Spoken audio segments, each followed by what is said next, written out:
탈무드에 나오는 이야기입니다. 어느 날 아버지가 아들에게 이웃집에 가서 낫을 좀 빌려오라고 했습니다. 근데 아들이 빈손으로 오면서 투덜거립니다. 아버지, 이웃집에서 낫을 못 빌려주겠대요. 낫을 새로 샀는데 아까워가지고 혹시 부서질까 봐 못 빌려준대요. 근데 며칠 후에 그 이웃집에서 괭이를 빌리러 왔습니다. 아버지는 아무 말 하지 않고 그냥 빌려주었습니다. 그 모습을 본 아들이 항의합니다. 아니 아버지, 며칠 전에 그 집에서 낫을 있는데도 안 빌려줬잖아요. 그런데 왜 빌려줬어요? 그러자 아버지가 아들에게 조용히 말합니다. 아들아, 저 집에서 낫을 빌려주지 않았기 때문에 우리가 괭이를 안 빌려준다면 그것은 복수다. 저 집에서 낫을 빌려주지 않았지만 똑같은 사람 소리 듣기 싫어서 마지못해 빌려주면 그것은 옹졸함이다. 저 집에서 낫을 빌려주지 않았지만 그 집이 지금 괭이가 필요하니 조건 없이 필요한 것 주는 것, 그건 긍휼이다. 그렇게 말했습니다. 오늘은 긍휼에 대해서 생각해 보기를 원합니다. 예수님이 이 땅에서 공생애 활동하실 당시에 로마가 팔레스타인 지역을 지배하고 식민 지배하고 있었던 시절입니다.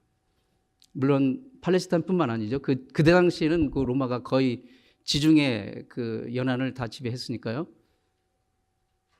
근데 그 로마의 그 지배 세력들의 그 가치관을 대변하는 이 표현이 있었는데 그게 뭐냐면 긍휼과 자비는 영혼의 질병과 같은 것이다. 그런 말을 했어요. 무슨 말이냐면 긍휼, 자비 이런 것 따위는 감상적인 그런 인간의 연약한 감정, 무능력하고 비겁한 그런 태도이기 때문에 인생의 성공에 있어서는 아무짝에도 쓸모없는 것이다라는 아주 세속적인 가치관을 나타내는 그런 말이었습니다.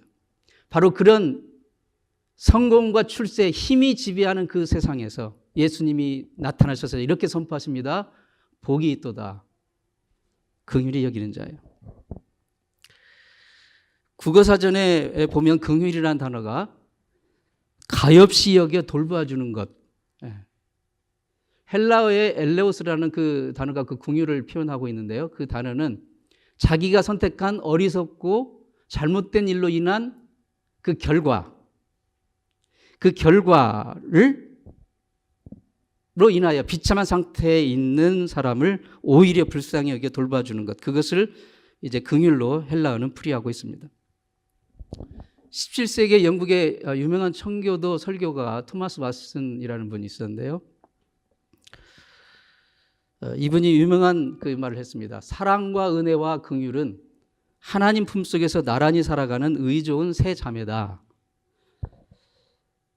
이분이 그러면서 설교에서 사랑과 은혜와 긍휼을 좀 구분해서 풀이를 했는데요. 사랑은 상대방의 유익을 위해 나의 가장 소중한 것을 조건 없이 주는 것. 그게 사랑이라고 풀이했고, 이분은 은혜는 받을 자격 없는 사람에게 베풀어주는 호의. 그걸 은혜로 풀이했고요.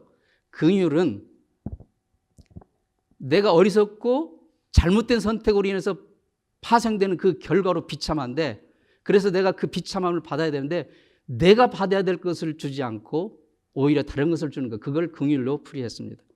예를 들면 마땅히 저주와 심판받아야 할 죄인에게 저주와 심판을 주지 않고 오히려 용서와 용서를 주는 것, 그게 긍휼로 보았던 것입니다. 성경은 하나님의 정말 중요한 성품 중에 하나를 긍휼로 뽑고 있습니다. 많은 구절이 있지만 에베소서 2장 4절 말씀 보면 긍휼에 풍성하신 하나님이 우리를 사랑하신 그 큰 사랑을 인하여, 긍휼에 풍성하신 하나님. 그리고 시편 86편 15절에 주는 긍휼히 여기시며 은혜를 베푸시며 노하기를 더디하시며 인자와 진실이 풍성하신 하나님이시라. 구약에서 히브리어죠. 하나님의 긍휼을 이야기할 때 사용되는 그 몇 단어가 있는데 그 중에 하나가 라함이라는 그 동사입니다. 근데 이 라함의 이 명사형은 레헴인데요. 그 레헴은 직역을 하면 어머니의 자궁이라는 뜻입니다. 그러니까 성경적인 관점에서 그 긍휼을 어떤 식으로 이렇게 보냐면 그 어머니가 자기 태에 뱃속에 잉태하고 있는 그 태아에 느끼는 그 정말 세상 어떤 것으로도 표현할 수 없는 그 애틋한 감정, 그것을 레헴, 이 긍휼로 표현을 했습니다. 그것을 받아서 선지자 이사야도 49장 15절에 이렇게 말합니다. 여인이 어찌 자기 태에서 난 아들을 긍휼히 여기지 않겠느냐. 그러니까 자기 태 속에 품고 있는 그 아이를 향한 어머니의 그 모성 본능, 그것은 그 세상 어떤 것으로도 정말 바꿀 수 없는 것이죠. 이 세상에서 가장 강력한 힘이 모성 본능이라고 할 수 있는데, 그런데 그 뒷부분 하반절에는 이렇게 이어집니다. 그들은 혹시 잊을지라도. 그러니까 이 세상에서 가장 강력한 그 모성 본능을 가진 어머니가 자기 자식을 혹시 잊을지라도 나는 너희들을 잊지 않겠다. 그러니까 하나님은 모성 본능의 긍휼보다 더 큰 사랑으로 우리를 긍휼히 여기신다는 것을 표현하고 있습니다. 죄인인 우리를 대신하여 십자가에 돌아가셔서 우리를 대신한 제물로 돌아가신 그 하나님의 사랑, 그 긍휼, 그것을 우리가 어떻게 다 말로 표현할 수 있겠습니까? 하나님의 긍휼이 극적으로 나타난 사건이 바로 십자가 사건입니다. 십자가의 예수님이 이렇게 고백하셨죠. 아버지여, 저희를 사하여 주옵소서. 저희가 하는 것을 알지 못함입니다. 하나님의 긍휼, 예수님의 그 긍휼을 단적으로 보여주는 놀라운 순간입니다. 성경은 그래서 이 하나님의 놀라운 긍휼의 사랑을 받은 우리 성도가 품어야 될 중요한 성품의 하나가 바로 긍휼이라는 것을 가르쳐주고 있습니다. 사도 바울은요, 로마서 1장 31절에서 그리스도 밖에 있던 사람들, 즉 예수 그리스도를 구주로 만나기 이전의 사람들의 영적인 상태를 이렇게 설명합니다. 우매한 자요, 배약하는 자요, 무정한 자요, 무자비한 자라. 그러니까 죄성에 물든 인간의 그 본성은 근본적으로 긍휼하지 못하다는 것을 말하고 있습니다. 성도는 누굽니까? 예수 그리스도 안으로 들어온 자들입니다. 예수 그리스도 안으로 들어온 자. 그리스도 안에 들어온 자들은 이제 과거에 그리스도 밖에 있었던 그 옷을 벗어야 됩니다. 그것을 골로새서 3장 12절에 사도 바울이 이렇게 설명합니다. 그러므로 너희가 하나님의 택하신 거룩하고 사랑하신 자처럼 긍휼과 자비와 겸손과 온유와 오래 참음으로 옷 입고. 그러니까 예수 밖에 있었을 때, 예수를 구세주로 만나지 못했을 때, 구원받지 못했을 당시에 우리가 입었던 세상의 그 죄로 얼룩졌던 더러운 옷, 과거의 옷을 벗어버리고, 그리고 이제 새로운 옷을 입어야 되는데, 긍휼과 자비와 겸손과 온유와 오래 참음의 옷, 가장 먼저 나오는 단어가 바로 긍휼의 옷입니다. 우리 성도들이 사람을 대하는 자세가 무엇입니까? 그것은 바로 긍휼을 이어야 됩니다. 예수님은 공생애 동안 많은 사람들이 주님을 따랐습니다. 그런데 주님은 그들을 목지 없는 양과 같이 불쌍한 처지로 보시고 연민과 긍휼로 대하셨어요. 수많은 병자들이 왔습니다. 그런데 주님은 그들이 남녀노소, 빈부귀천, 의인인가 죄인인가, 유대인인가 이방인가를 따지지 않고 주님을 찾아와 자비를 구하는 그들을 전부 다 고쳐주시고 치유하시고 긍휼히 여겨 주셨습니다. 세상은 사람을 어떻게 대합니까? 일단 겉모습으로 스캔을 합니다. 장사하는 사람은 자기가 만나는 사람을 이 사람 호주머니에 돈이 있나, 내 물건을 사줄 사람인가 안 사줄 사람인가, 그것을 따집니다. 정치인들은 사람을 만나면 뭡니까? 이 사람이 다음번 선거에서 나에게 표를 줄 만한 사람인가 아닌가, 그거를 따집니다. 한마디로 세상은 사람을 대할 때 나에게 이익이 되는지 손해가 되는지 그걸 따진다 이 말입니다. 그리스도인은 사람을 어떻게 대해야 됩니까? 나에게 이익이 되나 안 되나 그것을 보고 사람을 대해야 됩니까? 그리스도인이 사람을 대하는 단 하나의 기준이 있다면 그것은 하나님이 나를 대하신 그 마음으로 대하는 것입니다. 하나님이 나를 어떻게 대하셨습니까? 긍휼과 자비로 대하셨습니다. 하나님이 나를 긍휼과 자비로 취하십니다. 죄 가운데 영원히 명망을 받을 나를 예수 그리스도 십자가 대속의 공로로 사하시고 구원하시는 그 긍휼의 은총을 베풀어 주셨습니다. 지금 이 순간도 우리는 계속해서 하나님을 실망시켜 드립니다.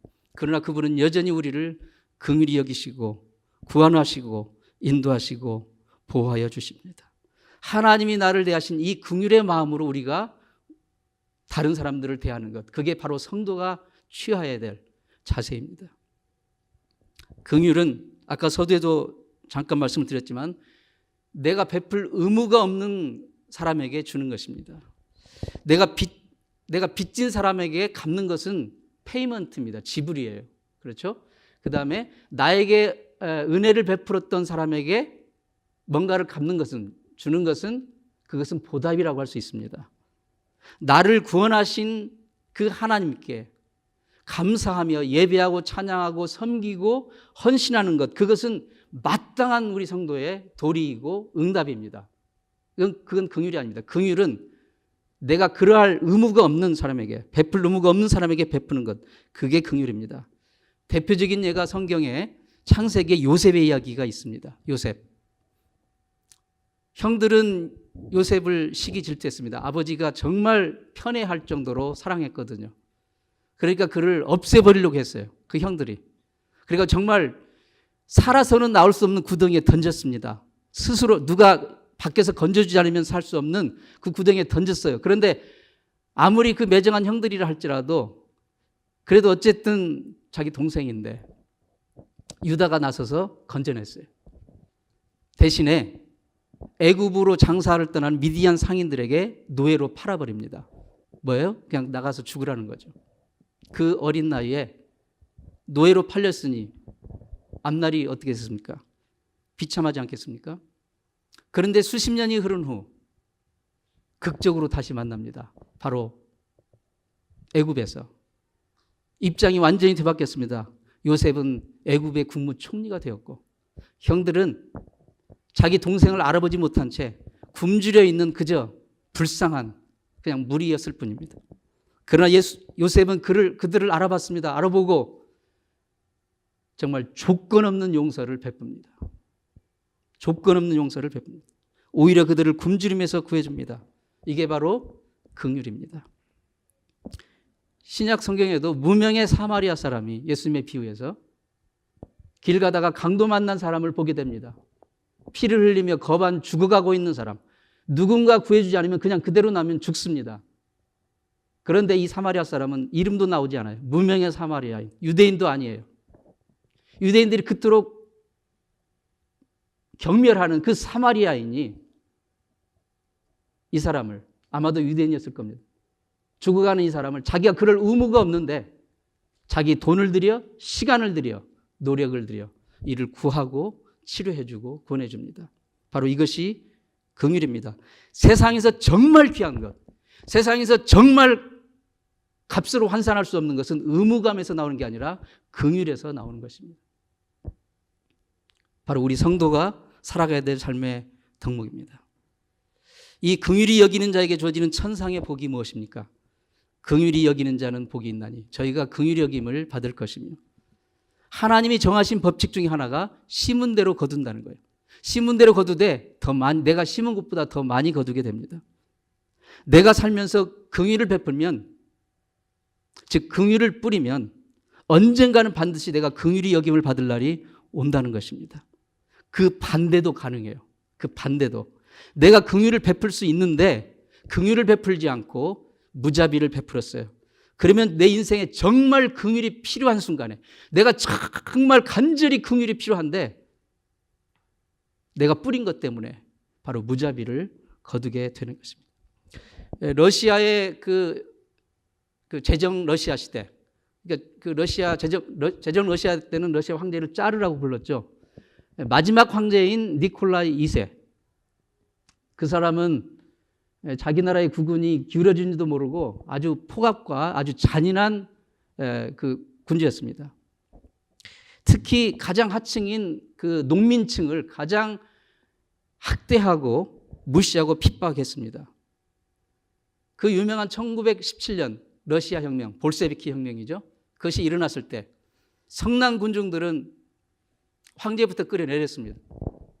그때 이 니콜라이 2세가 누구의 손에 죽었냐면 바로 자기가 가장 무시하고 학대하고 무자비했던 그 농민의 손에 의해서 죽임을 당했습니다. 사도 야고보는 우리 마음에 새겨야 할 경고를 우리에게 주고 있습니다. 야고보서 2장 13절에 긍휼을 행하지 아니하는 자에게 긍휼 없는 심판이 있으리라. 긍휼은 심판을 이기고 자랑하느니라. 긍휼히 여기는 자가 되려면 어떻게 됩니까? 하나님이 나를 어떻게 긍휼히 여기셨나? 하나님이 지금 나를 어떻게 긍휼히 여기고 계시는지를 깊이 묵상하고 기억해야 됩니다. 하나님은 구원받을 자격도 없는 죄에 빠진 나를 위해 불쌍히 여기사 그 크신 긍휼하심으로 예수 그리스도를 십자가에 내어 주셔서 피 흘려 죽게 하심으로 우리의 죄를 사하시고 구원하사 영생 주셨습니다. 그래서 성도의 신앙생활의 시작점도 하나님의 긍휼이고 성도의 신앙생활의 마침표도 하나님의 긍휼이고 성도가 천국에 가서 하나님의 얼굴을 뵙는 것도 하나님의 긍휼 그것입니다. 오로지 하나님의 긍휼입니다. 이 하나님의 긍휼을 입었다라는 것을 진심으로 생각한다면 성도의 삶의 핵심은 긍휼의 삶이어야 됩니다. 장차 우리가 천국에서 하나님 앞에 서게 될 때 하나님이 뭔가 우리에게 물어보실 것 같아요. 이건 저의 상상입니다. 그런데 사람이 우리에게 물어보실 질문이 예상 질문이 뭘까? 야, 너 세상 살면서 얼마나 뼈 빠지게 정말 열심히 일했냐? 그걸 물어보실까? 야, 세상에 살면서 너 얼마 돈 많이 벌었냐? 그걸 물어보실까? 세상에 살면서 얼마나 너 공부 많이 했냐? 학위 많이 땄냐? 너 목사였는데 교회 얼마나 크게 부흥시켰냐? 너 얼마나 성공하고 출세했냐? 그거 물어보실까? 안 그럴 것 같아요. 대신에 하나님이 이 팔복의 삶을 물으실 것 같아요. 너는 얼마나 심령이 가난했냐? 너는 얼마나 의에 줄이고 목말랐느냐? 너는 얼마나 내가 너를 긍휼히 여긴 것처럼 긍휼히 여기는 삶을 살았느냐? 그걸 물어보실 것 같아요. 서울에서 그 목회하신 어느 목사님이 청년 대학 시절 간증을 했는데 그때는 날라리 신자였어요. 그야말로 진짜 믿음은 없고 껍데기만 교회 다니는 그런 노미널 크리스천 그런 신자였어요. 그런데 대학교 가는데 그래도 어쨌든 자기가 겉으로는 교회 다니니까 대학교에 그 캠퍼스에 서클들이 많이 있잖아요. 기독교 서클을 하나 선택을 해서 가입을 했어요. 동아리. 근데 거기서 매주일마다 이제 모여서 예배도 드리고 모임도 가는데 그거는 빠지지 않고 가는 거예요. 근데 그 빠지지 않고 간 이유가 그 서클 안에 예쁜 여학생이 있었던 것도 아니고 자기의 마음이 그 신앙적으로 우러나서 한 것도 아니고 한 가지 이유였다고 그는 밝힙니다. 뭐냐면 그 서클의 리더 선배가 서클을 이끌고 있는데 한 대여섯 명 아주 적은 무리의 그 서클을 이끌고 있는데 보면 그 사람이 불쌍해 보이는 거예요. 자기까지 빠지면 너무 실망하고 막 힘을 잃어하고 이런 모습 마음이 걸려가지고 야, 내가 믿음은 없어도 저 선배 기라도 살려줘야겠다. 그래가지고 그냥 한 주도 안 빠지고 가는 거예요. 심지어 기숙사에서 친구들하고 포커게임, 대학생들 포커게임 갑자기 일어나가지고 서클 가서 참석하고 와서 또 포커를 합니다. 그런 날라리 신자였지만 어쨌든 그 리더를 불쌍히 여기는 그 마음을 하나님이 긍휼하게 주셨는지 그를 부르셨어요. 정말 진정한 신자로 그리고 죄종으로까지 불러주셨다고 그분은 간증합니다.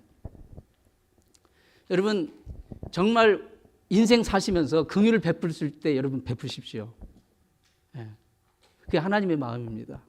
그 사람이 누군지 묻지도 따지지 말고 베푸십시오. 그 오래전에 한국에 코미디 프로가 있었어요. 유머 1번지인가? 거기에서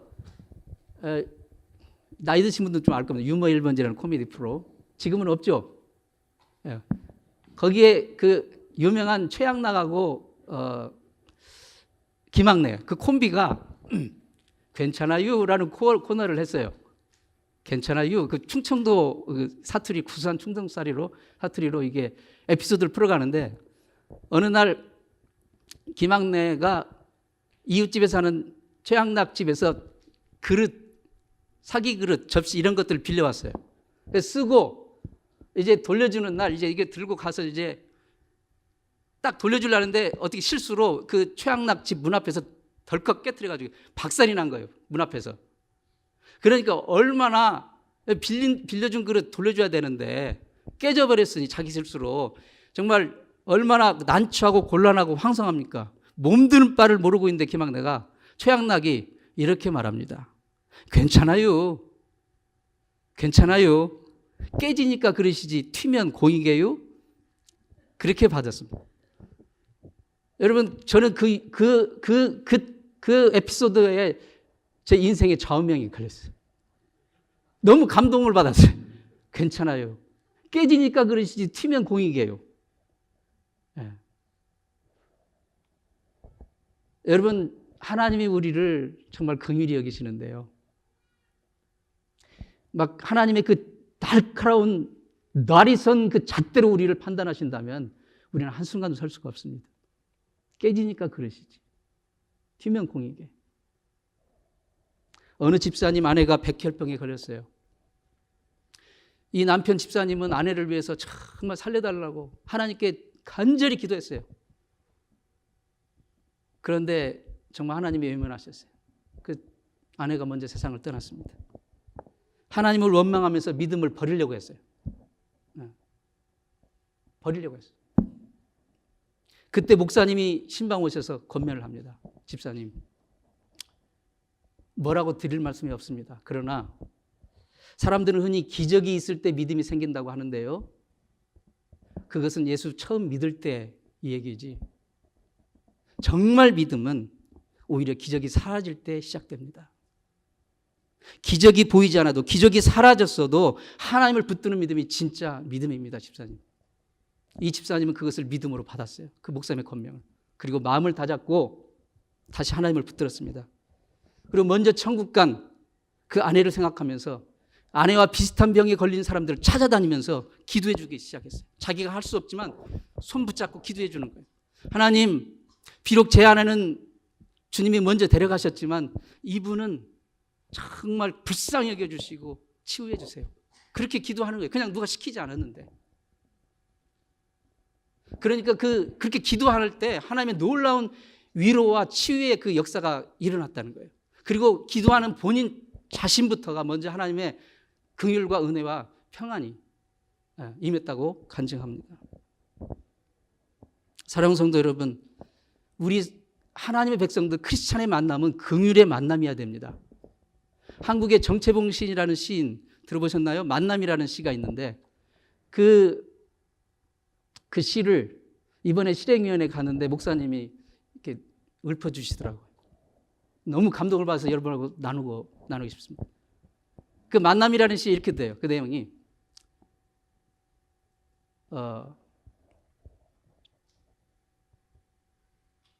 잘못된 만남은 생선과 같은 만남이다. 만나면 만날수록 비린내가 나니까. 그리고 조심해야 될 만남은 꽃송이 같은 만남이다. 피었을 때는 막 환호하고 막 깔깔거리고 좋아하는데 시들면 가차없이 버려버리니까. 비천한 만남은 건전지 같은 만남이다. 힘 있고 얻을 게 있을 때는 가까이 하는데 힘 빠지고 얻을 게 없다고 생각하면 미련 없이 등 돌려버리니까. 시간이 아까운 만남은 지우개 같은 만남이다. 만났는데 돌아서면 기억에서 지워져 버린 아무런 느낌도 없는 시간이 아까운 그런 만남. 세상에서 가장 아름다운 만남은 손수건 같은 만남이다.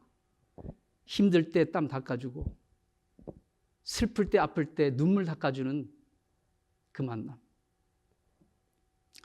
사랑하는 성도 여러분, 이 팬데믹 세상에서 여러분은 어떤 만남을 갖고 계십니까? 여러분은 어떤 만남을 하나님과 지금 갖고 계십니까? 성도의 만남은 손수건 같은 만남, 긍휼의 만남이 되어야 됩니다. 여러분, 기도할 때 성령님께서 우리에게 긍휼의 영을 부어주십니다. 기도하면 우리를 겸손하게 해요. 기도는 우리를 겸손하게 합니다. 기도는 내가 누군지를 깨닫게 해요. 기도는 하나님이 어떤 분이신지를 우리가 보게도 되겠지만, 기도는 내가 얼마나 처절한, 형편없는, 비천한 존재인지를 깨닫게 합니다. 그래서 기도할 때 우리가 얼마나 하나님께 긍휼 입은 자인 것을 깨닫는 거예요. 그래서 기도는 내가 바라는 소원을 응답 받든지 안 받든지 그건 둘째고요.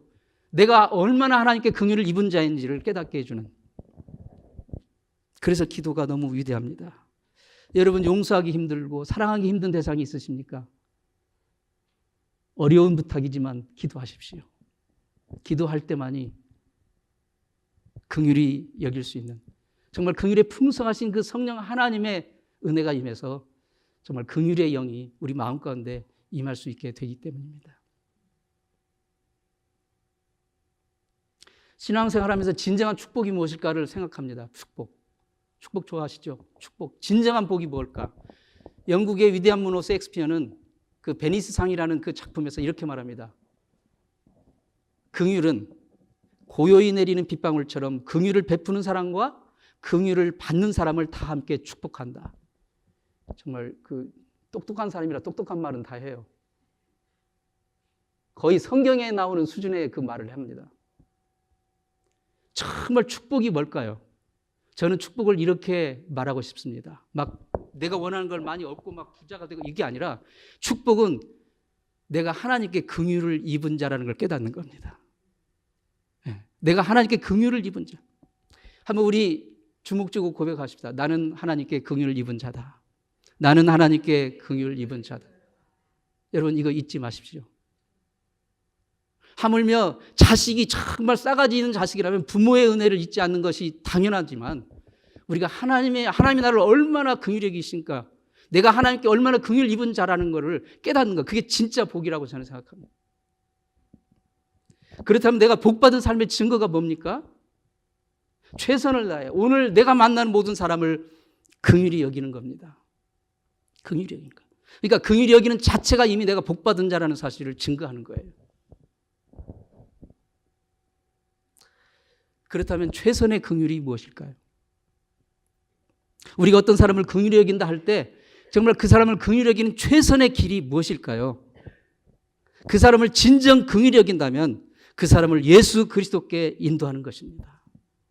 그 사람이 예수님을 구세주로 만나게 하는 것, 그게 최선의 최고의 긍휼입니다. 여러분, 한번 가상의 장면을 상상해 봅시다. 어떤 사람이 술에 만취해가지고 인사불성이 됐어요. 그래서 골아 떨어져가지고 누웠는데 어디 누냐면 기차 철길 위에 그냥 누웠어요. 여러분이 그 사람을 보았습니다. 자, 이 사람에 대해서 내가 베풀 수 있는 최고의 긍휼이 뭡니까? 야, 이 추운데 누워있으면 턱 돌아가니까 이불 덮어주는 것이 최선입니까? 야, 이 사람이 그 술 먹고 막 몸 흐트러지고 그러니까 흙 묻은 거 털어주는 것이 최선입니까? 신발끈 풀어졌네 하고 신발끈 잼매주는 것이 최선입니까? 이 사람을 위해 베풀 수 있는 최고의 긍휼은 막 싸다구라도 때려서 막 꼬집어라서도 깨우는 것이죠. 안 깨우면 막 머리끄댕이를 잡아서라도 끌어내리는 것이죠. 철로에서. 그게 내가 그 사람에게 베풀 수 있는 최고의 긍휼인 거예요. 예. 내가 아무리 인간적으로 잘해주고 옷 사주고 밥 사주고 위로해주고 시간 같이 해주고, 물론 그 다 귀하고 좋은 일입니다. 하지만 아무리 그렇게 했어도 궁극적으로 그 사람을 예수 그리스도 앞으로 인도하지 못한다면 이러한 만남은 다 무의미한 거예요. 진정한 긍휼을 베푸는 것이 아닙니다. 왜냐하면 우리가 아무리 인간적으로 사이가 좋고 좋아도요, 그 사람이 예수 그리스도를 만나지 못하고 영원한 멸망행위로 간다면 이거 이상 가장 비참한 것이 어디 있습니까? 여러분이 여러분의 삶 가운데 만나는 그 사람이 누구든 가족이든 친척이든 친구든 나와 그 사람과의 만남을 통해서 그 사람을 예수 그리스도 앞으로 인도하는 것이 내가 그에게 베풀 수 있는 최고의 긍휼입니다. 여러분, 이것을 기억하셔야 됩니다. 2주 전에 나눴던 제 친척 이모부, 제 아내의 이모부 그 암투병 하고 계신데 거의 뭐 의학적으로는 절망입니다. 의사들도 다 손을 들었으니까요. 업데이트를 좀 해드립니다. 그간에 많은 분들이 정말 위해서 기도해 주셨어요. 여러분도 기억하시고 기도해 주시리라 합니다. 그 응답으로 이모부님이 드디어 이제 새벽 기도를 스스로 이렇게 나가기 시작했어요. 너무 감사합니다. 근데 너무 아쉬운 것은 이모님이 30년 전부터 권면을 했어요. 같이 교회 가자고, 같이 예수 믿자고. 근데 이모부가 마음은 좋은 분이에요. 차로 이모를 교회까지, 여기도 순복음까지 교회까지 그 몇 시 되는 거를 모시고 가서 라이드 해주고 자기는 차 안에서 기다리는 거예요. 안 들어가요. 안 들어가. 30년을. 안 믿어요. 아무리 권면하고 권고해도. 그 30년 전에 믿으셨더라면 얼마나 좋았을까. 저희 가족이 몇 년 전에 한국 방문했었을 때 그 강원도 산골에 계신 그 이모부님 가정을 방문했습니다. 가서 정말 우리를 너무 사랑해 주시고 기도해 주시고 그래서 큰 절을 올리고, 그때 이모부님에게 지금이라도 건강이 많이 약해지셨으니까 술, 담배 끊으시고 정말 예수 믿으세요. 그렇게 권면했는데 그때도 결단을 못 하셨어요. 결국은 건강 다 잃고 치유할 수 없는 암에 걸리고 난 후에야 이 인생이 육신이 전부가 아니고 영혼의 세계가 있다는 것을 드디어 깨달으신 거예요. 그리고 이제 예수 그리스도를 구주로 영접하고 믿게 되었으니 그나마 감사하고 다행입니다. 설사 육신은 장담하지 못합니다. 이제 육신은 못 고친다 할지라도 우리가 천국에서 정말 하나님의 자녀로 만날 수 있으니 감사하는 거예요. 여러분, 살아있다는 것은 아직 기회가 있다는 것입니다. 이 땅의 시간은 언제까지나 우리를 기다려주지 않아요. 여러분 주변에 가족, 친구 중에 아직도 예수님을 구세주로 만나지 못한 분이 있다면 여러분 실망하지 마시고 포기하지 마시고 여러분이 베풀 최선의 긍휼, 바로 그를 위해 기도하시고 권면할 수 있기 바랍니다. 인생길 가다 보면 어려운 때도 있고 형통한 때도 있어요. 어려운 때는 하나님께 긍휼을 구해야 되지만 형통할 때는 정말 어려운 때를 생각해서 긍휼을 저축하십시오. 긍휼을 열심히 심으십시오. 긍휼의 삶을 사시기 바랍니다. 복이 있도다 긍휼히 여기는 자여 저희가 긍휼히 여김을 받을 것이니. 기도하시겠습니다.